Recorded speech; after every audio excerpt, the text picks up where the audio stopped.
अच्छे ही होंगे और अच्छे ही होने भी चाहिए। वैसे तो कहने को अभी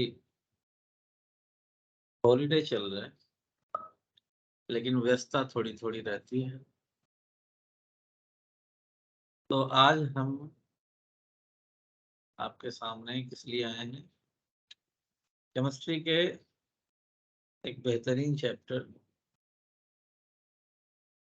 classification of element, periodic table और उसकी चर्चा मैं आपसे आज करूँगा। इस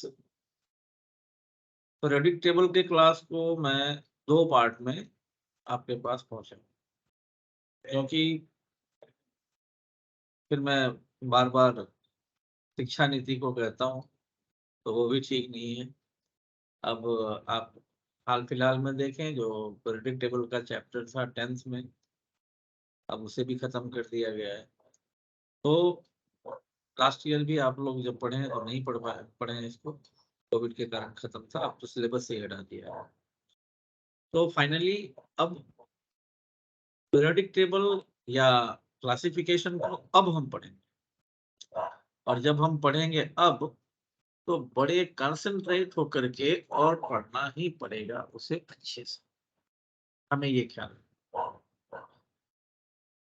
आप अगर वीडियो को अच्छे से समझेंगे, मैं आपको पीडीएफ के थ्रू ही पढ़ाता हूँ हमेशा साइंस को, तो जब आप थोरोली समझेंगे, देखेंगे, साथ के साथ नोट्स बनाएँगे, तो मुझे यकीन है कि आपको बातें समझ में आएँगी।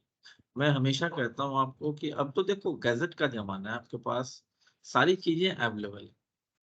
तो आप जितना ज़्यादा नोट्स, अदर बुक्स, इन सब का हेल्प लेते हैं, तो कुछ ना कुछ आपको नई चीज़ हमेशा मिलेंगी। अब वो समय गया, अब तो शायद बहुत याद करके भी लगता है कि पता नहीं कौन-सा युग था वो, जब हम लोग डिपेंड करते थे बुक्स के ऊपर। ये गूगल बाबा का उस समय सहारा नहीं था। और उस समय क्या करते थे हम लोग, भई जितने भी फ्रेंड्स हैं, उसमें किसी ने प्रदीप की ले रखी है, किसी ने एबीसी की ले रखी है, अलग-अलग बुक्स हैं। अब अगर कोई चैप्टर हमने अपने बुक से कर ली, तो दूसरे के बुक से माँग लिया, अपनी बुक दूसरे को दे दी।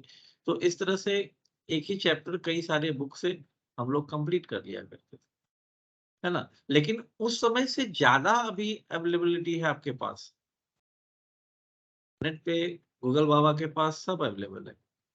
लेकिन उसका कौन सदुपयोग करता है और कौन उस फ़ोन का दुरुपयोग करता है, ये तो हमारी अपनी बात है। ओके? तो ये ज्ञान की बातें अब यहीं समाप्त करता हूँ और आ जाता हूँ कहाँ? अपने मेन टॉपिक, और बात कर लेते हैं आज पीरियोडिक टेबल की। जैसा मैंने आपको कहा कि 2 पार्ट में आपको ये मिलेगा।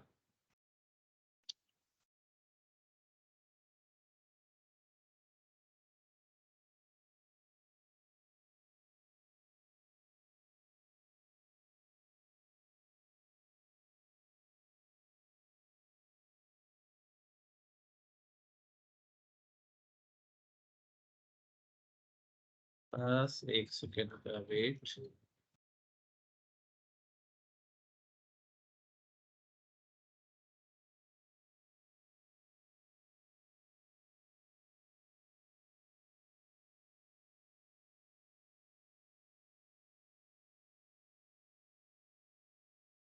आगे हम लोग पीडीएफ पे, और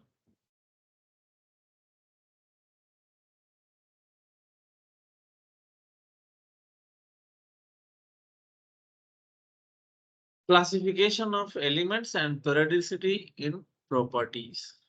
बहुत आसान चैप्टर है। अगर थोड़ा-सा आप कंसंट्रेट करेंगे और मेरी बातों को समझेंगे। अब सबसे पहली बात तो वही आती है कि need for classification of elements के क्लासिफिकेशन की ज़रूरत क्यों पड़ी?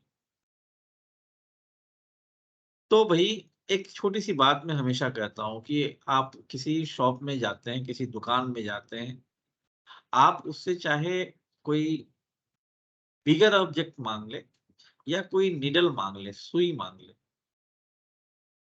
शॉपकीपर फटाफट आपको लाके देता है। कैसे? क्योंकि जब वो सामान अपने शॉप में लेके आया है, तो उसने शॉप में ये डिज़ाइनेटेड कर रखा है कि कौन-सा सामान हमें कहाँ रखना है। और जब उसे पता है कि कौन-सा सामान कहाँ रखना है, तो वहीं रखता है। और जब आप माँगते हो, हम माँगते हैं उससे कोई सामान, तो उसे पता है कि हाँ, ये हमने क्लासिफ़ाई करके यहाँ रखा हुआ है, वो हमें मिल जाता है।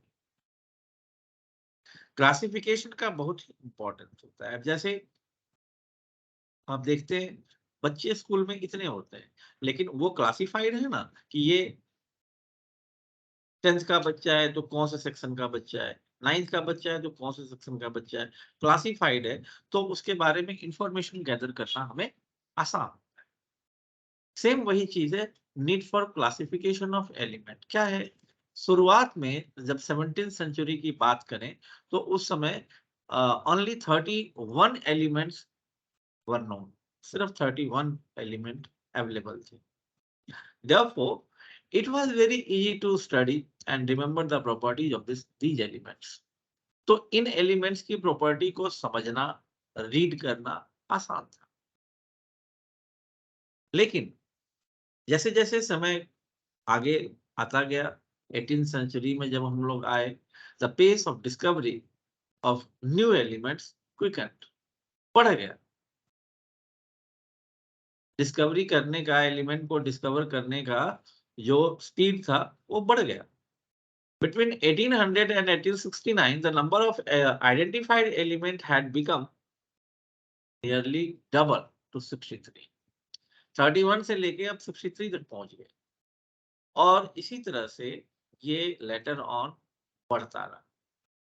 अब भाई अगर एलिमेंट्स के नंबर इंक्रीज हो रहे हैं, तो हमें, क्योंकि हमें इतना तो मालूम ही है कि जो भी चीजें बन रही हैं, वो सारी एलिमेंट से बनती हैं, कंपाउंड्स जो होते हैं एलिमेंट से बनते हैं। तो जब तक हम उनकी स्टडी नहीं करेंगे कि भई कौन-सा एलिमेंट किस नेचर का है, तब तक हम उस पे आगे का एक्सपेरिमेंट नहीं कर सकते। जो साइंटिफिक प्रेडिक्शंस हैं, एक्सपेरिमेंट है, नहीं हो सकता। तो इसलिए एलिमेंट को क्लासिफाई करना ताकि उनकी प्रॉपर्टी को अच्छे से पढ़ा जा सके, ज़रूरी हो गया। और इसीलिए उनको क्लासिफिकेशन करके पीरियोडिक टेबल में रखा गया। अब पीरियोडिक टेबल क्या है भाई? तो the arrangement of the known element according to their properties in tabular form. Property के अनुसार किस एलिमेंट्स को अरेंज कर देना किसी टेबल के फॉर्म में, टेबुलर फॉर्म में, that is called periodic table.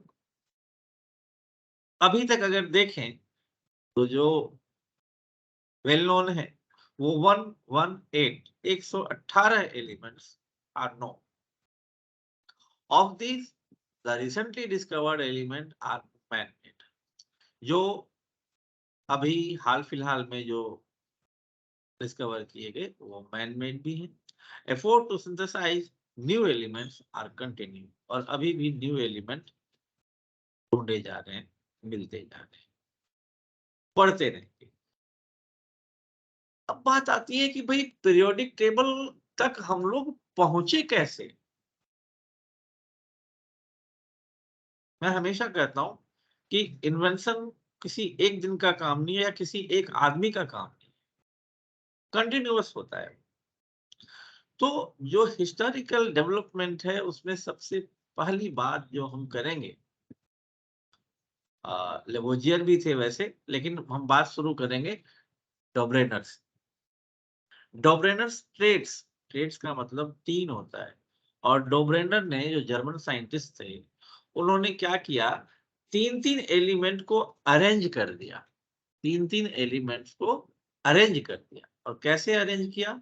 ऐसा अरेंज किया कि जो साइड वाइज 2 एलिमेंट थे, उनका मीन जो मिडल का एक एलिमेंट था, उसके बराबर था। मीन एवरेज,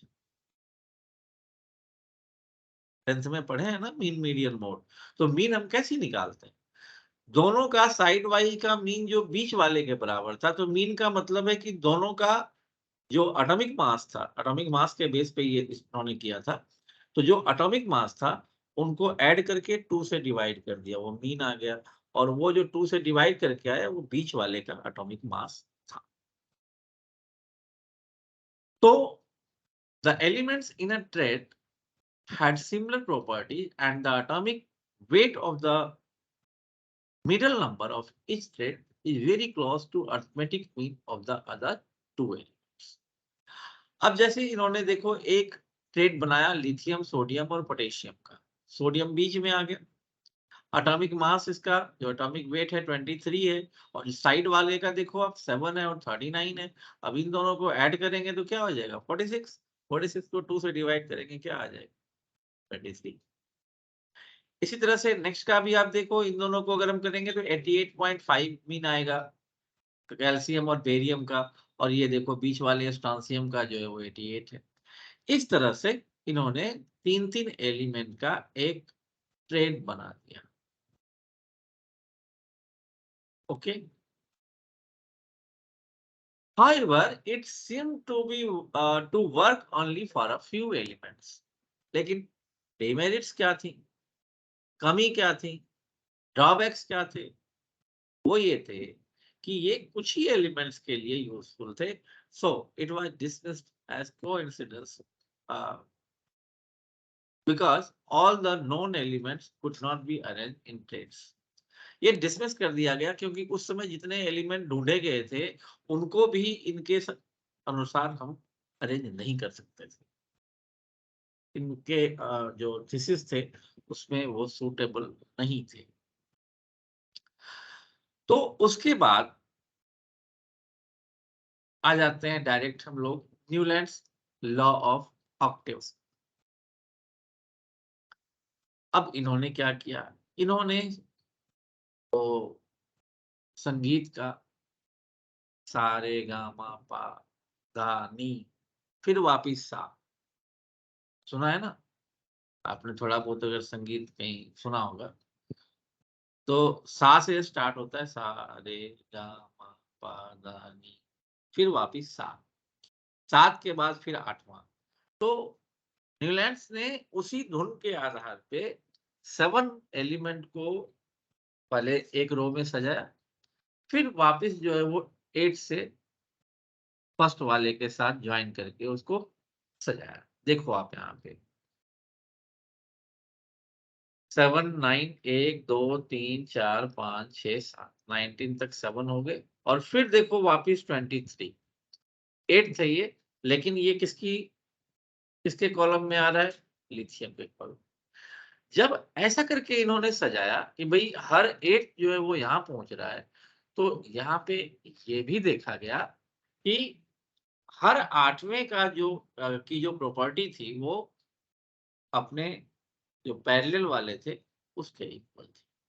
यानी जो सोडियम की प्रॉपर्टी थी वो लिथियम के बराबर, मैग्नीशियम की प्रॉपर्टी बेरियम के बराबर, एल्यूमिनियम की प्रॉपर्टी बोरान के बराबर।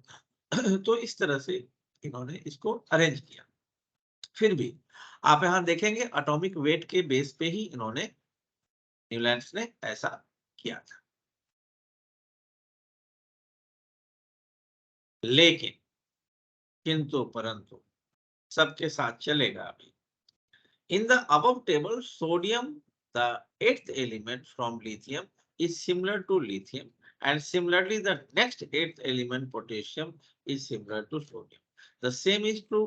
यानी मैंने ये समझा दिया आपको कि इस तरह से इन्होंने इसको अरेंज किया था न्यूलैंड्स। अब इसके बाद डायरेक्ट आ गए हम लोग मेंडलीव्स पे। जब मेंडलीव्स पे हम लोग पहुंचे तो मेंडलीव्स ने भी एटॉमिक मास के बेस पे ही अरेंज किया था, एटॉमिक मास के बेस पे ही अरेंज किया था।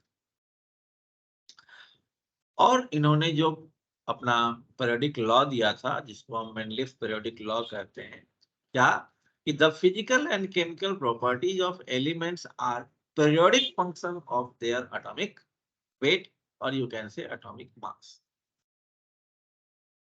तो मेंडलिस ने जो अरेंजमेंट किया वो डायरेक्ट देखो आप, कहाँ गया इसका टेबल, यहाँ आ गया।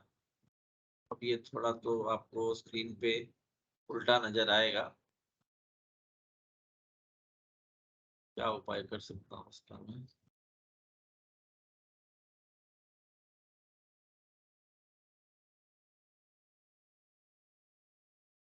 हाँ, ये देखिए, तो अब ये देखिए मेंडलिस में, अब इसने भी क्या किया, अपना जो पीरियोडिक टेबल है वो एटॉमिक मास के बेस पे ही अरेंज किया था। लेकिन एक बात, इसमें जो आप देख रहे हो एक जीरो ग्रुप है और एक एट ग्रुप है, ये बाद में ऐड किया गया था। पहले ये फर्स्ट से लेकर के 7 ग्रुप तक ही थे, ये ग्रुप नहीं। और हर ग्रुप में आप देख रहे हैं 2 पार्ट है। ये जैसे अगर मैं फर्स्ट की बात करूं तो यहाँ पे एक लिथियम लिखा है, एक हाइड्रोजन लिखा है। लिथियम, अगले ग्रुप में पोटेशियम, अगले में रिवेडियम, सीजियम, ये सारे ए में काउंट होते थे अकॉर्डिंग टू मेंडलेव, क्योंकि इनकी प्रॉपर्टी रिजेंबल करती थी, एक जैसी लगती थी। और इसी तरह से हाइड्रोजन है, सोडियम है, कॉपर है, सिल्वर है, गोल्ड है, ये इनकी प्रॉपर्टी एक थी। तो ग्रुप में भी डिवीजन था, ए और बी, 2 रो, यहाँ भी 2 ग्रुप बने हुए थे, हर किसी में आप देख सकते हैं। यहां तक कि जो 8th में आप देख रहे हैं, 8th में तो 3 ग्रुप भी बने, ए बी और सी, अब यहां भी मैं बात करूंगा आपसे। अब रही बात जीरो की, तो बाद में जब इन्वेंशन हुआ कि भाई इनर्ट भी हैं एलिमेंट। इनर्ट कौन से होते हैं बेटा?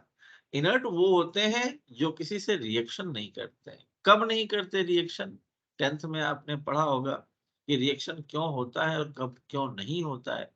तो रिएक्शन तभी होता है जब किसी को, किसी एलिमेंट को ऑक्टेट पूरा करना होता है, 8 इलेक्ट्रॉन आउटर मोस्ट सेल में उनको रखने होते हैं। अब इसके लिए वो कंडीशन, फिर मैं, मुझे बॉन्डिंग में जाना पड़ेगा, तो बॉन्डिंग आगे मैं फिर चर्चा करूंगा इसकी। तो क्या है कि ऑक्टेट पूरा करने के लिए किसी को इलेक्ट्रॉन लेने भी पड़ते हैं और किसी को इलेक्ट्रॉन देने भी। तो इनर्ट गैस क्या है, इनमें ऑलरेडी ऑक्टेट कंप्लीट होता है। तो जब ऑक्टेट कंप्लीट होता है तो ये किसी से रिएक्शन नहीं करते। अब ये बात जो है वो कहाँ आएगी, अभी जब हम लोग मॉडर्न में चलेंगे तो वहां आएगी।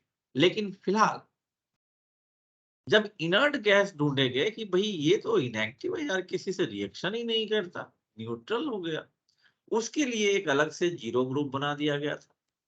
ये हमने नहीं, मेंडलिफ साहब ने बनाया था। अब हम लोग वापिस आ जाते हैं, पहले तो मैं सीधा करूं इसको, गया कहाँ, आ गया। अब देखिए, सबसे पहली बात देखते हैं कि मेंडलिव्स पीरियोडिक टेबल के कंट्रीब्यूशंस क्या थे। मैंने पहले बार बार कहता हूं कि जब तक न्यूलैंड्स नहीं होते या डोब्रेनर्स नहीं होते तब तक यहाँ कैसे पहुंच पाते। थोड़ा थोड़ा सबने रास्ता दिया ना, तभी तो पहुंचे यहाँ तक, सबका कंट्रीब्यूशन है। तो classification, sorry, important contribution of Mendeleev's periodic table. सबसे पहली बात है कि जब एक तो एलिमेंट की संख्या बढ़ गई थी और उनको सिस्टमेटिक किसी भी प्रकार के टेबल में डाल देने से उनकी स्टडी करने में थोड़ी आसानी। दूसरी चीज है कि जब वो अरेंज किया गया तो ये भी दिखा कि भाई किसका एटॉमिक मास ज्यादा हो रहा है, किसका कम हो रहा है प्रॉपर्टी के बेस पे। तो एटॉमिक मास में थोड़ा करेक्शन भी हो गया। For example, atomic mass of beryllium was corrected from 13.5 to 9। पहले 9 बोला गया था, फिर करेक्शन करके जब और भी एलिमेंट्स आए और उनका प्लेस दिया गया तो वो 13.5 पर। प्रेडिक्शन ऑफ न्यू एलिमेंट, बीच बीच में कई सारी जगह भी छोड़ दी गई थी। न्यू एलिमेंट पता था कि अभी मेंशन हो ही रहे हैं, तो न्यू एलिमेंट्स तो और आएंगे, तो जिनका रिजेंबल नहीं होता था कि भाई इस ब्लॉक के लिए कोई एलिमेंट सुटेबल नहीं है, तो आगे आएगा कभी, तो उसके लिए जगह छोड़ दी। लेकिन डिफेक्ट क्या है? डिफेक्ट वही है, सबसे फर्स्ट है कि हाइड्रोजन का, अभी मैंने आपको दिखाया था जब टेबल, तो हाइड्रोजन का जो पोजीशन है, कहाँ होना चाहिए, वो डिफाइंड नहीं हो पाया। Hydrogen is placed in group 1, however it resembles the elements of group first alkali as well as group 7। क्यों? क्योंकि इसमें एक थे ना। अब प्रॉपर्टी तो आगे हम देखेंगे एटॉमिक नंबर के बेस पे, लेकिन वैसे मैं साथ के साथ आपको आपके भेजे में डाल देना चाहता हूँ कि अब देखो इसमें क्या है, एक इलेक्ट्रॉन होते हैं, तो एक इलेक्ट्रॉन या ले तब भी वो ऑक्टेट कंप्लीट कर लेगा, वैसे ड्यूएट कंप्लीट करता है, बट उसको हम कहते हैं स्टेबिलिटी गेन कर लेगा। और या तो ये वन इलेक्ट्रॉन दे भी सकता था, जो इम्पॉसिबल है, लेकिन अकॉर्डिंग टू थ्योरी तो है। तो पोजीशन ऑफ हाइड्रोजन कांस्टेंट नहीं था। दूसरी चीज, anomalous pair, in certain pairs of elements the increasing order of atomic mass was not obeyed। तो जब मेनलिफ साहब ने बनाया था वो पीरियोडिक टेबल, तो क्या कहा था कि इस टेबल में जो एलिमेंट रखे गए हैं वो according to increasing atomic number, atomic mass है, बट ऐसा हुआ नहीं। कई सारे एलिमेंट थे जो कि ज्यादा मास वाले थे, फिर भी पहले रखे रखे गए थे अकॉर्डिंग टू देयर प्रॉपर्टीज। तो अब इसके साथ साथ पोजीशन ऑफ आइसोटोप्स, अब आइसोटोप्स, आइसोबार्स, आइसोटोन्स, ये सारी चीजें आपने पढ़ी हैं। आइसोटोप्स होते हैं जिनके एटॉमिक नंबर सेम होते हैं और एटॉमिक मास डिफरेंट होते हैं। तो एटॉमिक मास जब डिफरेंट है, तो अलग अलग वो ग्रुप में रखा हुआ है, लेकिन एटॉमिक नंबर सेम है, तो आप समझ सकते हैं ना कि उनकी प्रॉपर्टी क्या होगी, सेम होगी। तो आइसोटोप्स के पोजीशन को रखने में भी मेनलिफ नाकामयाब रहे थे। ड्रॉबैक्स हैं उनके, जो अभी हम लोग पढ़ रहे हैं। Some similar elements are separated and dissimilar elements are grouped together। कई कई जगह तो ऐसे हो गए, मैं आपको दिखाना चाहूंगा, जैसे इन- ये देखिए।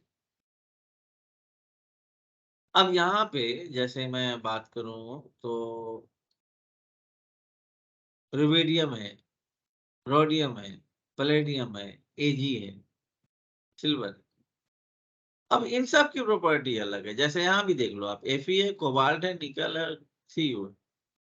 तो जब अलग अलग प्रॉपर्टी, जब इन्होंने एटॉमिक मास पे सजाया, तो देखा गया कि भाई एक ही घर में है लेकिन प्रॉपर्टी अलग है। तो भाई हमने क्लासिफिकेशन किस लिए किया था, कि अलग अलग प्रॉपर्टी को अलग अलग घर में रखने के लिए ना। पेरियोडिसिटी जो है वो पॉसिबल नहीं हो पाया और नहीं एक्सप्लेन कर पाए मेंडलिक्स। और फिर जो बाद में सर्च किए गए लैंथानाइड और एक्टानाइड, तो उनके लिए कोई जगह ही नहीं। ये सारे ड्रॉबैक्स हैं। अगर आपसे पूछा जाएगा कि what was drawbacks of Mendeleev's periodic table, तो ये आपको 6 पॉइंट आपके माइंड में रखने हैं। अब क्या हुआ उसके बाद, मोसले साहब आ गए। मोसले, उन्होंने कहा कि मेनली भैया, आप लोगों ने खूब कोशिश की एटॉमिक मास के बेस पे बनाने, अब जरा मैं एटॉमिक नंबर के बेस पे इस टेबल को अरेंज करके देखता हूँ। अरे वाह भाई, भगवान देते भी हैं तो छप्पड़ फाड़ के, लेकिन जिसको अ, देना है उसी के अनुसार होता है। तो जहां पे आपने अभी डिफाइन किया था मेंडलिफ पीरियोडिक लॉ को और एटॉमिक मास यूज किया था, मोसले ने उसको बदल के क्या कर दिया, एटॉमिक नंबर यूज कर दिया। बाकी सारी चीजें सेम है। The physical and chemical properties of the elements are periodic function of their atomic number. भाई पीरियोडिक नंबर के प्रॉपर्टीज के अनुसार वो काम करते हैं। जो हॉरिजॉन्टल रॉ है पीरियोडिक टेबल में वो पीरियड कहलाता है।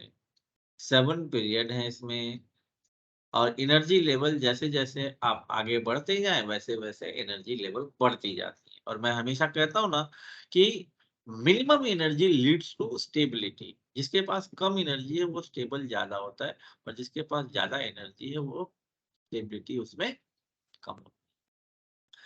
तो 7 पीरियड और it can be seen that the number of elements in each period is twice the number of atomic orbital।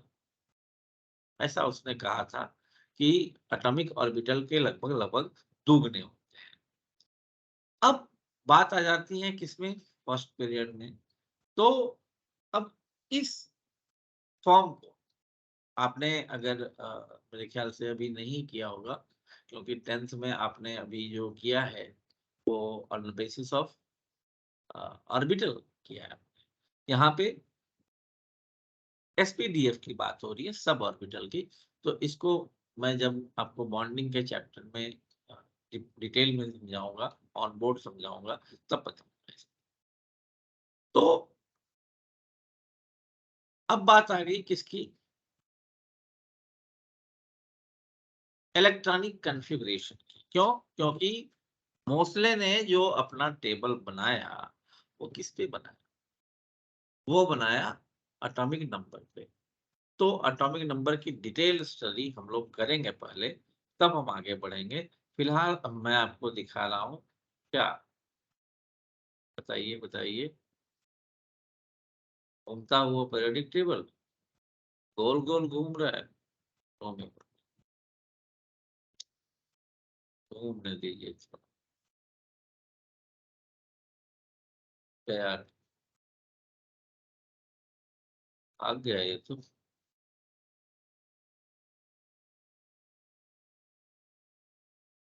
भागने नहीं दूँगा। केमिकल बॉन्डिंग पे आ गया। तो आपने देखा किस तरह से इनमें चेंजिंग होती जा रही है और बॉन्डिंग का जो चैप्टर है वो तो बड़ा इम्पोर्टेंट चैप्टर है और बहुत मजे से पढ़ने वाला चैप्टर है। नो प्रॉब्लम वाला चैप्टर है ये बॉन्डिंग। लेकिन हम लोग रोटेट करते करते वहां कैसे पहुंचे? आते हैं तो द टॉपिक पर आ जाए भाई।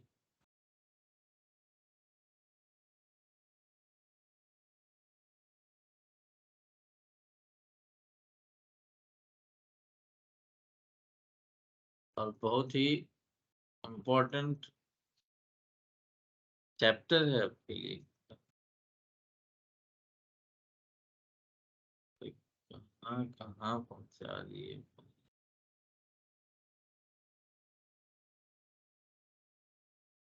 ये तो एक्चुअली मैं आपको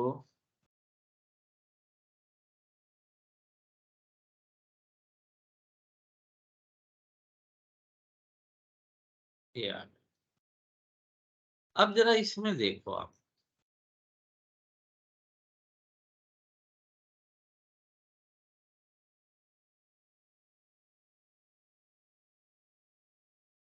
ये पीरियोडिक टेबल। अब इसमें से इतने सारे एलिमेंट हैं, बहुत मुश्किल है कि इसको याद किया जाए। तो इसके लिए कुछ हम लोग शॉर्टकट अपने मन से भी बना लिया करते हैं, देशी आदमी है ना।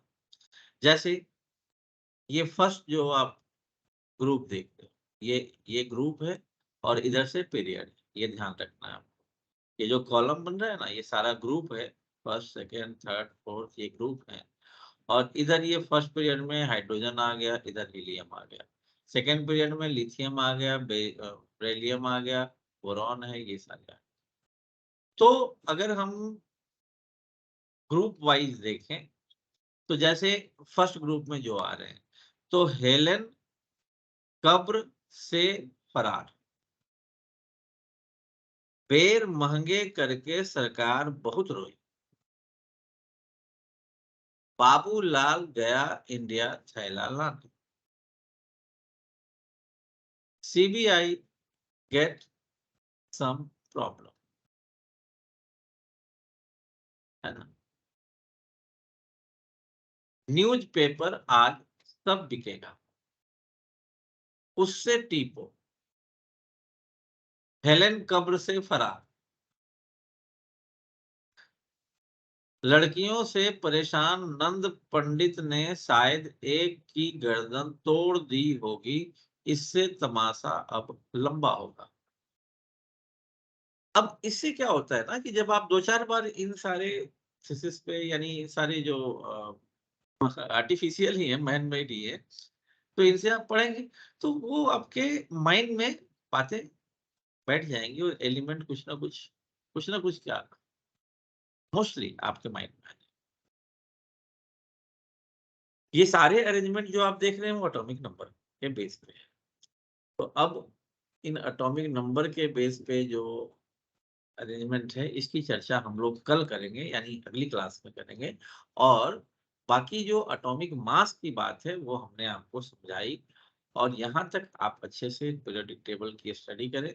उसके बाद देखना, आपको ट्रेंड जब समझाऊंगा ना कि किस तरह से ग्रुप में और पीरियड में ट्रेंड होता है, यूं यूं आप सब खत्म कर दोगे, है ना। तो मजा आया पीरियोडिक फंक्शन को पढ़ के। और इसको थोड़ी पढ़ना पड़ेगा, थोड़ा ना बुक वगैरह कॉपी वगैरह, केवल लेक्चर की बात नहीं, इसको थोड़ा पढ़ना पड़ेगा। आपको नोट्स बनाने पड़ेंगे, समझने पड़ेंगे। और अगली क्लास के लिए मिलते हैं। फिलहाल तब तक के लिए आपसे इजाजत चाहूंगा। जय हिंद।